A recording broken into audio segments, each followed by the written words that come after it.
जोधपुर एक सुंदर सा गांव था जहां के लोग मिलजुल कर एक साथ रहा करते थे। उसी गांव में एक रामू नाम का व्यक्ति अपनी पत्नी शांति के साथ रहा करता था।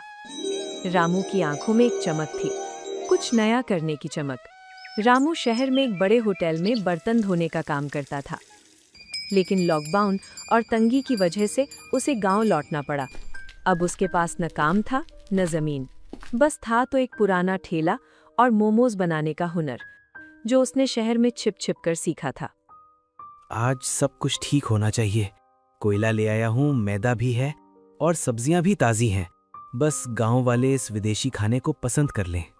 आप फिर से वही सोच रहे हैं? गांव के लोग दाल बाटी और समोसे खाने वाले हैं। उन्हें ये भाप में पका हुआ मैदा समझ नहीं आएगा।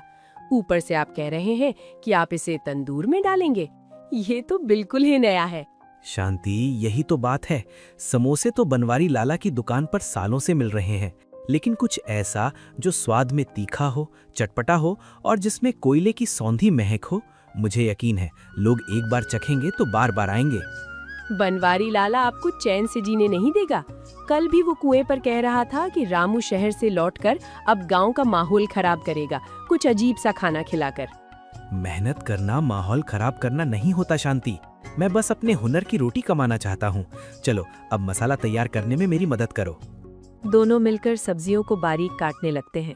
रामू अपनी सीक्रेट चटनी तैयार करता है, सूखी लाल मिर्च और लहसुन का एक ऐसा मेल जिसकी खुशबू मात्र से ही भूख लग जाए। वो अपने पुराने लोहे के ड्रम को एक देसी तंदूर की शक्ल देने की कोशिश करता है। रामू अपना ठेला लेकर चौराहे पर बरगद के पेड़ के नीचे खड़ा होता है। उसके ठेले पर एक छोटा सा बोर्ड लटका था जिस पर लिखा था, रामू के देसी तंदूरी मोमोज। गांव के लोग उसे अजीब नजरों से देख रहे थे। बनवारी लाला की बड़ी दुकान ठीक सामने थी, जहां समोसे तलने की कढ़ाई चढ़ी हुई थी। अरे ओ रामू, ये क्या तमाशा लगा रखा है? ये सफेद सफेद क्या पोटली बनाई है? क्या अब गांव वालों को उबला हुआ आटा खिलाएगा? लाला जी, इसे मोमोज कहते हैं। शहर में बहुत मशहूर है और मैं इसे उबाल नहीं रहा, पहले भाप में पकाकर फिर तंदूर में भूनूंगा। आप भी चखिएगा। अरे हट, हम ठहरे शुद्ध देसी लोग। हमारा समोसा और कचौड़ी इस फालतू खाने पर भारी पड़ेगा। देख लेना, शाम तक एक भी पोटली नहीं बिकेगी तुम्हारी। दोपहर ढलने लगी, लेकिन रामू के पास कोई नहीं आया। लोग दूर से देखते और निकल जाते। रामू का दिल बैठने लगा। उसे लगा कि शायद शांति सही कह रही थी। तभी उसका दोस्त सुरेश वहां पहुंचा। अरे रामू, ये क्या लगा लिया? शहर वाली बीमारी यहाँ भी ले आया? बीमारी नहीं भाई, स्वाद है। एक बार खाकर देख, पैसे मत देना, बस चख ले। चल, तू कहता है तो खिला दे, भूख भी लगी है। रामू ने फुर्ती से मोमोज निकाले, उन्हें एक खास मसाले वाले दही के घोल में लपेटा और सींक में पिरोकर दहकते हुए कोयलों के ऊपर रख दिया। जैसे ही मसाला जलते हुए कोयले पर गिरा, एक जबरदस्त खुशबू पूरे चौराहे पर फैल गई। बनवारी लाला की दुकान पर बैठे लोग भी अपनी नाक से कोड़ने लगे। ये क्या जादू है? ऊपर से एकदम कुरकुरा और अंदर से इतना नरम और रसीला। और ये चटनी, भाई कान से धुआं निकल गया पर हाथ नहीं रुक रहा। सच में अच्छा है। ओए गांव वालों, समोसे छोड़ो, इधर आओ। ऐसी चीज पहले कभी नहीं खाई होगी। रामू, 2 प्लेट और लगा, मुखिया जी के घर भी देकर आता हूँ। सुरेश की आवाज और उस तंदूरी धुएं की खुशबू ने काम कर दिया। धीरे धीरे लोग रामू के ठेले के पास जमा होने लगे। गांव के नौजवान जो अक्सर शहर जाते रहते थे, उन्हें ये स्वाद अपनी ओर खींचने लगा। क्या शोर मचा रखा है? क्या खिला रहे हो रामू बेटा? मुखिया जी, तंदूरी मोमोज हैं, सब्जियां हैं इसमें और बहुत कम तेल। एक बार चखिए। मुखिया जी ने एक मोमो उठाया। पूरी भीड़ शांत होकर उनके चेहरे के हाव भाव देख रही थी। मुखिया जी ने धीरे से उसे चबाया। उनकी आंखें बड़ी हो गईं। बनवारी, ओ बनवारी। जी मुखिया जी, क्या हुक्म है? तेरे समोसे खा खाकर पेट में तेजाब बन गया था। आज कुछ असली स्वाद मिला है। रामू, आज से तू यहीं ठेला लगाएगा। और सुन, 1 प्लेट मेरे घर भी भिजवा देना। मुखिया जी का इतना कहना था कि रामू के ठेले पर जैसे लूट मच गई। हर कोई तंदूरी मोमोज मांग रहा था। रामू के हाथ तेजी से चल रहे थे। वो कोयले दहका रहा था, मोमोज सेक रहा था और चटनी परोस रहा था। शांति भी घर से भागती हुई आई और उसकी मदद करने लगी। मैंने कहा था ना, आपका हुनर बेकार नहीं जाएगा। अभी तो शुरुआत है शांति, अभी बनवारी लाला का गुस्सा झेलना बाकी है। रात के करीब 10 बज रहे थे। रामू अपनी सारी कमाई गिन रहा था। आज उसे 800 रुपए का मुनाफा हुआ था। उसके लिए ये किसी खजाने से कम नहीं था। लेकिन दूसरी तरफ बनवारी लाला की दुकान पर सन्नाटा था। उसके समोसे ठंडे होकर कड़े हो चुके थे। वो गुस्से में लाल पीला हो रहा था। ये कल का आया छोकरा मेरी खानदानी दुकान बंद करवाएगा। इसकी हिम्मत कैसे हुई मेरे सामने ठेला लगाने की। लाला, स्वाद तो है उसके पास, लोग उसकी चटनी के दीवाने हो रहे हैं। स्वाद की ऐसी की तैसी, गांव में रहना है तो बनवारी के नीचे दबकर रहना होगा। रात के अंधेरे में उसका वो तंदूर और ठेला पास वाली नदी में फेंक दो। देखते हैं कल कैसे दुकान सजाता है। रात के अंधेरे में बनवारी के आदमी रामू के ठेले के पास पहुंचते हैं। वे उसका सामान तहस नहस करने की कोशिश करते हैं, लेकिन तभी अचानक झोपड़ी के पीछे से सुरेश निकल आता है। क्यों बे, चोरी छिपे क्या कर रहे हो? वो तो हम बस देख रहे थे कि ठेला ठीक से खड़ा है या नहीं। भाग यहाँ से और अपने लाला से कह देना, रामू अकेला नहीं है, पूरा गांव उसके स्वाद का दीवाना हो गया है। अगर ठेले को खरोंच भी आई तो लाला की दुकान की ईंट से ईंट बजा देंगे। रामू का काम चल पड़ा था। अब वो सिर्फ शाम को नहीं बल्कि दोपहर से ही तैयारी शुरू कर देता। एक दिन एक महंगी कार गांव के मुख्य रास्ते से गुजर रही थी। कार में विक्रम नाम का एक युवक बैठा था जो एक मशहूर फूड ब्लॉगर था। उसने देखा कि एक छोटे से गांव में एक मोमोज वाले के पास इतनी भीड़ क्यों है।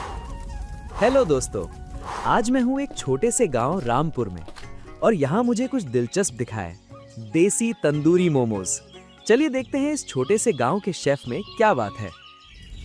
साहब, आप वीडियो बना रहे हैं? हाँ भाई, तुम अपना काम करो, मुझे एक प्लेट तंदूरी मोमोज खिलाओ। बस याद है, स्वाद असली होना चाहिए। रामू ने अपनी पूरी शिद्दत लगा दी। उसने मोमोज को मक्खन और क्रीम के साथ हल्का सा गार्निश किया, जो उसने शहर के बड़े होटल में सीखा था। जब उसने विक्रम को प्लेट दी तो विक्रम उसकी प्रेजेंटेशन देखकर हैरान रह गया। Guys, look at this. एक छोटे से गांव में एक साधारण से ठेले पर ऐसी प्लेटिंग। चलिए टेस्ट करते हैं। ओह माय गॉड, ये स्मोकी फ्लेवर, ये जो चटनी है, इसमें लहसुन और अदरक का जो बैलेंस है वो मैंने दिल्ली के बड़े बड़े रेस्टोरेंट्स में भी नहीं चखा। भाई, तुम यहाँ क्या कर रहे हो? तुम्हें तो शहर में होना चाहिए। साहब, शहर ने तो निकाल दिया था, अब मेरा गांव ही मेरा शहर है। विक्रम ने वो वीडियो यूट्यूब और इंस्टाग्राम पर डाल दिया। रातों रात वो वीडियो वायरल हो गया। लाखों लोगों ने उसे देखा। अगले ही दिन से पास के शहरों से लोग अपनी गाड़ियों में भरकर सिर्फ रामू के मोमोज खाने आने लगे। ये क्या हो रहा है? ये बड़ी बड़ी गाड़ियां यहाँ क्यों रुक रही हैं? बनवारी, जमाना बदल गया है। अब स्वाद बोलता है, जात या औकात नहीं। देख, रामू ने हमारे गांव का नाम पूरे देश में मशहूर कर दिया। अब रामू का ठेला छोटा पड़ने लगा था। उसने सुरेश को भी अपने साथ काम पर रख लिया। शांति अब घर से मसाले पीसकर भेजती थी। रामू ने अब एक पक्की दुकान लेने का फैसला किया। कहानी अब उस मोड़ पर पहुंच चुकी थी जहां रामू सिर्फ एक मोमोज वाला नहीं रह गया था, बल्कि वो रामपुर गांव की पहचान बन चुका था। लेकिन सफलता अपने साथ ईर्ष्या के कांटे भी लाती है। बनवारी लाला, जिसकी मिठाई की दुकान अब मक्खियां मार रही थी, अंदर ही अंदर जल रहा था। उसने तय किया कि वो रामू को इस गांव से बेदखल करके ही दम लेगा। बनवारी लाला ने अपने कुछ खास नौकरों को बुलाया। इस बार उसका इरादा डराने का नहीं, बल्कि रामू के चरित्र और उसके खाने की शुद्धता पर हमला करना था। गांव में अफवाहें फैलाना सबसे आसान काम था। देखो, वो जो शहर से लोग आ रहे हैं वो रामू के खाने के नहीं बल्कि उस वीडियो के दीवाने हैं। अगर एक बार ये खबर फैल जाए कि रामू के मोमोज में नशीली चीजें या नॉन-वेज मिलाया जाता है तो लोग उसे खुद इस गांव से बाहर फेंक देंगे। लेकिन लाला, वो तो शुद्ध शाकाहारी मोमोज बनाता है, सब उसकी आंखों के सामने तैयार होता है। अरे मूर्ख, आंखों के सामने क्या होता है उससे फर्क नहीं पड़ता। फर्क उससे पड़ता है जो लोग सुनते हैं। तुम बस वो करो जो मैंने कहा है। कल शाम जब शहर से बड़ी गाड़ियां आएंगी तब हंगामा शुरू करना। वहीं दूसरी ओर रामू और शांति बहुत खुश थे। उन्होंने अपनी बचत से एक नया और बड़ा तंदूर खरीदा था। आज ठेले के पास पहले से कहीं ज्यादा भीड़ थी। तभी अचानक 3-4 अनजान लोग जो साधारण कपड़ों में थे, भीड़ को चीरते हुए आगे आए। रुको, कोई मत खाना ये जहर। भीड़ अचानक शांत हो गई। सबके हाथ रुक गए। रामू हैरान होकर उन लोगों को देखने लगा। भाई साहब, आप क्या कह रहे हैं? क्या हुआ? तुम क्या कह रहे हो? मैंने अभी तुम्हारे मोमोज के मसाले में कुछ अजीब सा देखा है। क्या मिलाते हो इसमें? क्या ये नशा है जिससे लोगों को लत लग जाए, या फिर तुम इसमें खराब नॉनवेज मिलाते हो ताकि ये इतना मुलायम लगे? जुबान संभाल कर बात कीजिए। मेरा पति दिन रात मेहनत करता है। हम सब कुछ अपनी आंखों के सामने ताजी सब्जियों से बनाते हैं। अरे ये गांव वाले क्या जानेंगे? शहर वाले तो पागल हैं, कुछ भी खा लेते हैं। पर हम इस पवित्र गांव का माहौल खराब नहीं होने देंगे। देखो इसके मसालों को। उन लोगों ने रामू के मसालों के डब्बे पलट दिए। चटनी जमीन पर बिखर गई।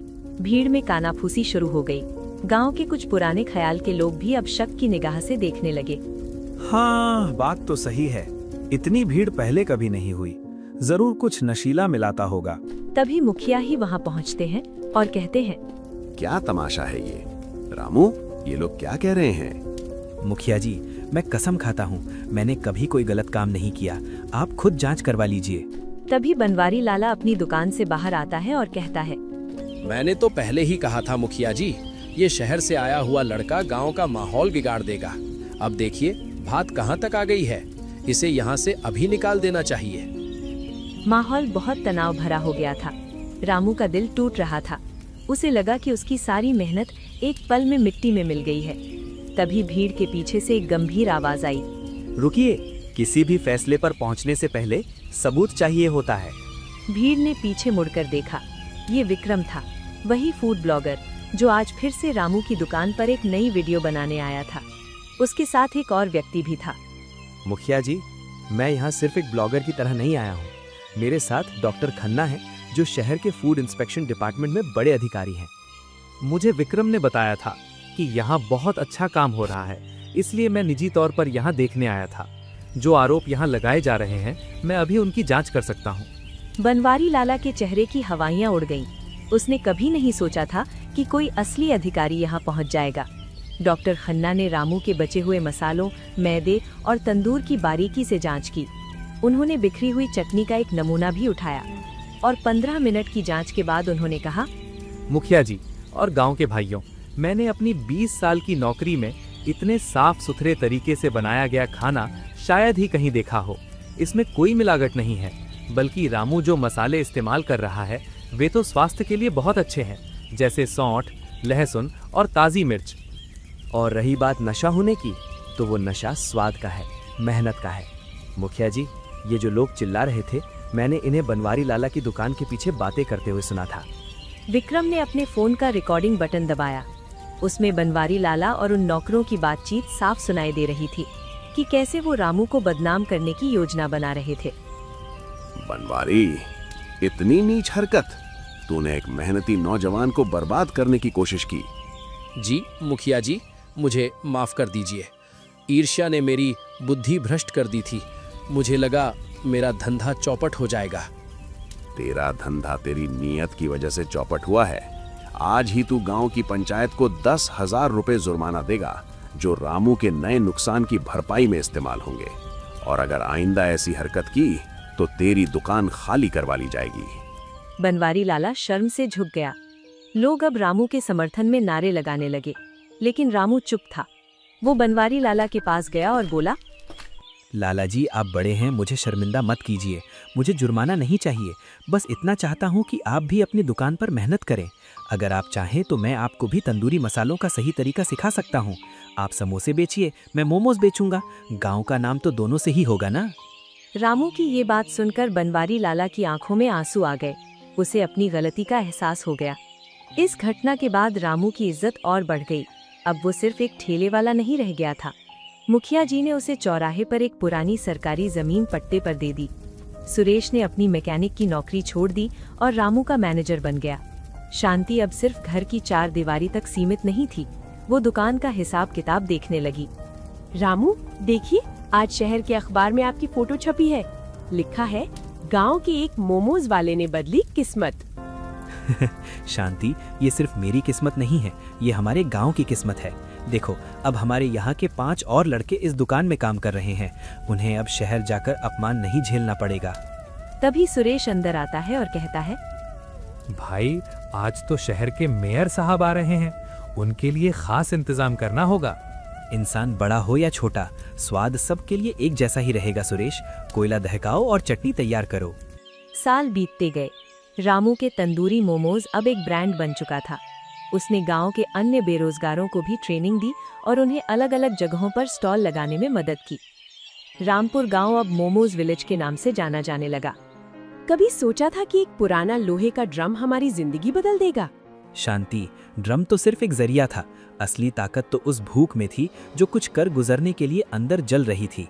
आज मेरे पास पैसा है, नाम है, लेकिन सबसे बड़ी खुशी ये है कि आज मैं किसी के नीचे काम नहीं करता। मैं अपनी मिट्टी में रहकर अपने लोगों को रोटी दे पा रहा हूँ। और बनवारी लाला? वो तो अब मेरे सबसे अच्छे दोस्त हैं। कल कह रहे थे कि उनके तंदूरी समोसे भी अब शहर जाने लगे हैं। चांदनी रात में रामू का चेहरा संतोष से चमक रहा था। उसने साबित कर दिया था कि गरीबी सिर्फ पैसों की कमी है, हौसले की नहीं। अगर आपके हाथों में हुनर है और नीयत साफ है तो एक मामूली तंदूरी मोमोज वाला भी दुनिया जीत सकता है। तो दोस्तों, आप लोगों को ये कहानी कैसी लगी? कमेंट करके जरूर बताएं। और ऐसी कहानियों को देखने के लिए वीडियो को लाइक करें और चैनल को सब्सक्राइब करें।